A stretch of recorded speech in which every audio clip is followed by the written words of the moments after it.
Baik, Bapak, Ibu dosen, Assalamualaikum warahmatullahi wabarakatuh. Kembali lagi dengan saya di channel saya. Nah, ini ada informasi yang akan saya sampaikan. Ya, mungkin sebagian dosen-dosen yang akan melihat video kali ini itu mungkin dianggap lelucon ya, terutama mungkin bagi teman-teman dosen yang di PTN ya. Tetapi ini bentuk dari ketidakmampuan suatu bangsa itu untuk mau ikut serta ya di dalam mencerdaskan anak bangsa, sehingga tugas utama mencerdaskan anak bangsa itu bukan hanya semata-mata dari perguruan tinggi negeri saja, tetapi ada perguruan tinggi swasta juga yang ikut andil di situ.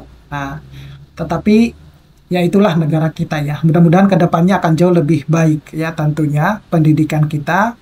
Nah, tetapi sebelum saya mau membahas ini lebih dalam terkait dengan permasalahan perguruan tinggi swasta di Indonesia ini, saya mau menginformasikan kepada teman-teman dosen yang ingin mendownload e-book yang bisa digunakan untuk menulis di jurnal Scopus ya, mungkin merasa kesulitan untuk tembus di jurnal Scopus ya, kemudian di jurnal Sinta 1 sampai Sinta 6, kemudian menulis buku, semuanya ditulis dengan AI, prosesnya lebih cepat dan sudah banyak terbukti ya. Saya sendiri dan teman-teman yang lain, Bapak Ibu dosen bisa mendownloadnya melalui link yang sudah saya sediakan pada deskripsi dari video saya ini. Baik Bapak Ibu dosen, ini yang akan saya sampaikan itu terkait dengan permasalahan perguruan tinggi swasta di Indonesia yang ya seperti kita ketahui lah bahwa saat ini itu banyak ya perguruan tinggi swasta itu yang mengalami kesulitan untuk survive ya, bahkan sudah gulung tikar ya, karena memang kebijakan yang dibuat oleh pemerintah itu hanya semata-mata menguntungkan bagi PTN. Jadi tidak PTS ya, tidak semuanya, artinya tidak mencangkup semua baik PTN maupun PTS. Yang pada akhirnya ya itu tadi bahwa seakan-akan tugas untuk mencerdaskan anak bangsa itu hanya cuma dibebankan kepada PTN saja ya gitu. Jadi banyak hal yang harus diperbaiki sebenarnya kalau sistem pendidikan kita ini ya. Jadi Bapak Ibu dosen, kalau kita lihat di sini bahwa pertama dulu saya mau disclaimer bahwa ini saya ambil dari hasil pembahasan Munas ya, Aptisi pada beberapa waktu yang lalu ya. Lebih tepatnya saya mengutip dari tulisannya Kepala Ketua Aptisi Jawa Timur, Jawa Barat ya, Jawa Barat kalau nggak salah. Nah itu ini kurang lebih seperti ini. Jadi pembahasannya itu lebih kepada bagaimana sih langkah yang harus dilakukan oleh PTS ke depannya biar nanti dia bisa bersaing dengan PTN-PTN gitu ya. Nah, yang perlu diketahui dulu bahwa jumlah perguruan tinggi swasta di PTS itu lebih dari 3.000 Bapak Ibu guru ya, Bapak Ibu dosen, sorry. Jadi di sini itu sudah terjadi jumlah jumlah universitas yang begitu banyak ya, di mana PTS ini memiliki peranan besar dalam mencerdaskan bangsa, namun masih menghadapi banyak persoalan lah, terutama dalam penerimaan jumlah mahasiswa, kemudian tidak mendapatkan subsidi dari pemerintah ataupun bahkan tidak bersikap. Kalau disikap adil mungkin tidak juga ya. Kenapa demikian? Kayak saya selalu membandingkan dengan universitas-universitas luar negeri yang kebetulan saya banyak berkomunikasi dengan profesor-profesor asal Indonesia yang mengajar ya atau berkarir di luar negeri itu, akhirnya saya tahu bahwa oh seperti ini sistem pendidikan yang mereka tetapkan gitu ya. Kemudian pemerintah itu cenderung lebih memprioritaskan perguruan tinggi negeri ya gitu. Nah sekali lagi kenapa saya sering kali membandingkan dengan perguruan tinggi di luar negeri. Kalau perguruan tinggi di luar negeri itu baik PTS maupun PTN itu hampir sama ya, hampir sama karena semuanya dikontrol oleh pemerintah ya, baik dalam penerimaan mahasiswa baru, kemudian dalam fasilitas yang dia dapatkan gitu ya, karena tugasnya sama untuk mencerdaskan anak bangsa. Jadi bukan hanya semata-mata karena oh ini adalah untuk negara, ini non negara gitu, bukan semata-mata karena itu. Kemudian dari segi penerimaan hibah penelitian banyak sekali perbedaannya gitu ya.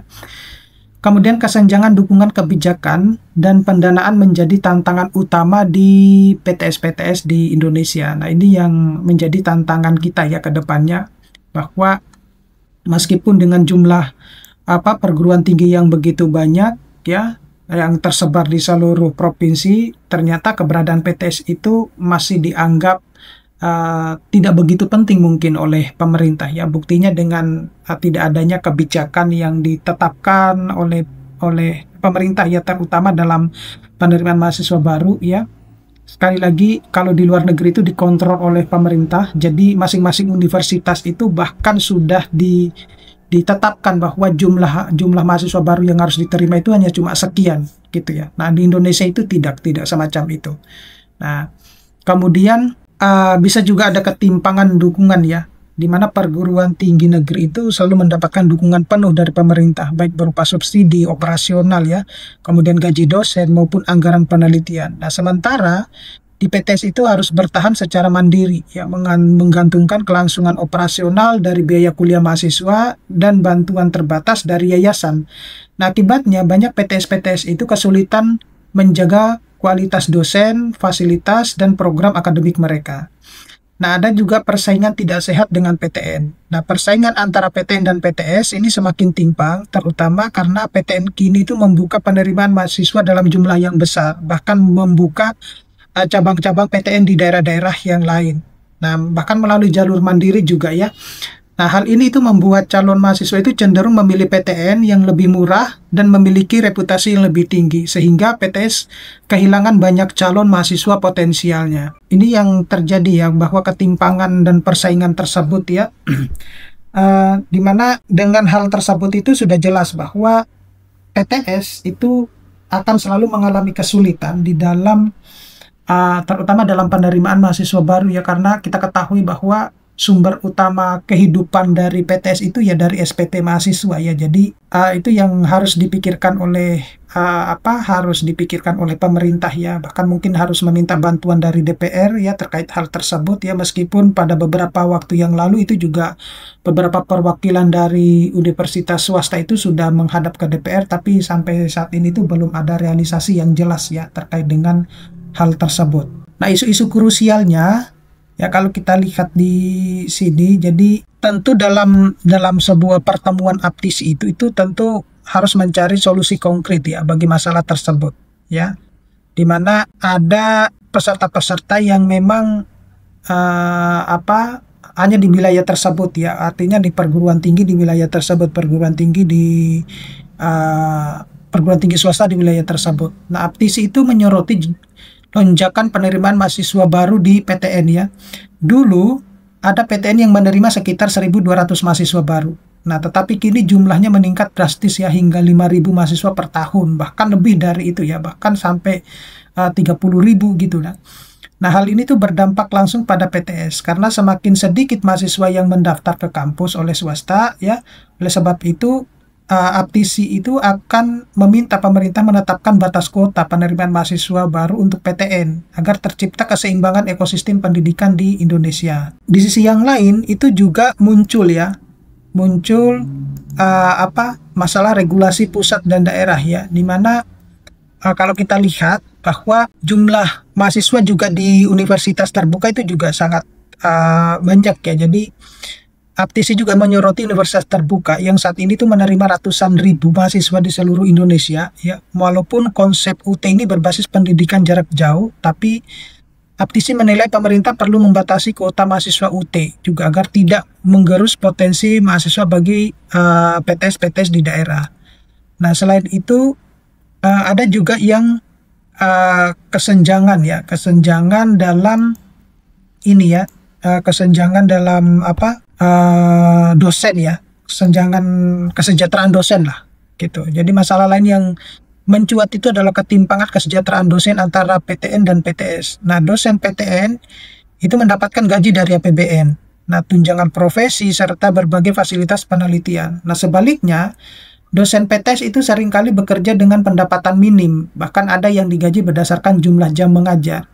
Nah, APTISI menilai perlu adanya kebijakan afirmatif ya bagi dosen PTS sehingga bantuan insentif atau subsidi dana riset itu perlu juga harus ada bantuan dari pemerintah. Kemudian ketidaktepatan alokasi anggaran pendidikan.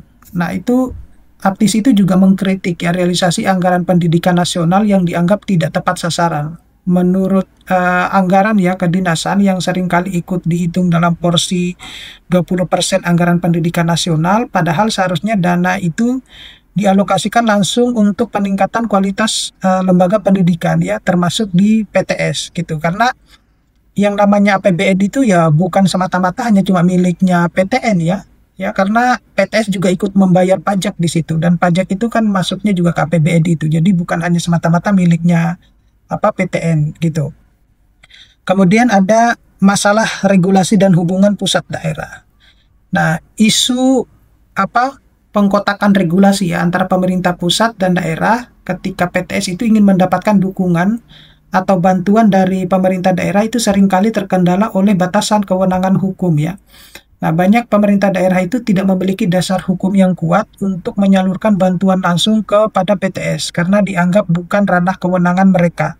Nah, padahal PTS itu berpotensi dan berkontribusi nyata di wilayah tersebut. Jadi, sinkronisasi regulasi pusat dan daerah itu sangat penting ya agar PTS bisa memperoleh bantuan operasional, hibah penelitian maupun dukungan pengembangan sumber daya manusia dari pemerintah daerah seperti itu. Nah, selanjutnya itu adalah tujuan ya. Tujuan di mana dalam sebuah munas misalnya ya, tertinggi di mana?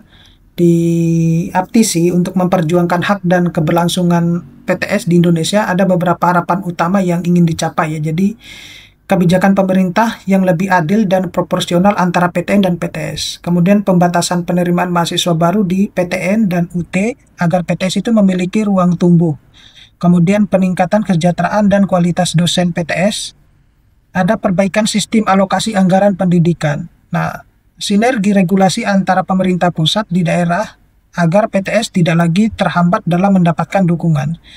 Nah, Aptisi ini menegaskan bahwa PTS adalah mitra strategis pemerintah dalam mencerdaskan kehidupan bangsa, bukan kompetitor yang harus dibiarkan berjuang sendiri. Seperti itu. Nah, jadi kalau saya simpulkan bahwasanya persoalan yang dihadapi perguruan tinggi swasta di Indonesia itu bukan hanya sekedar masalah operasional, ya, tetapi berakar pada ketimpangan kebijakan dan dukungan struktural dari pemerintah. Nah, berupa menyalurkan informasi kebijakan pendidikan pendidikan tinggi nasional agar lebih adil, berkeadilan sosial, dan berpihak pada pemerataan akses serta kualitas pendidikan di seluruh Indonesia.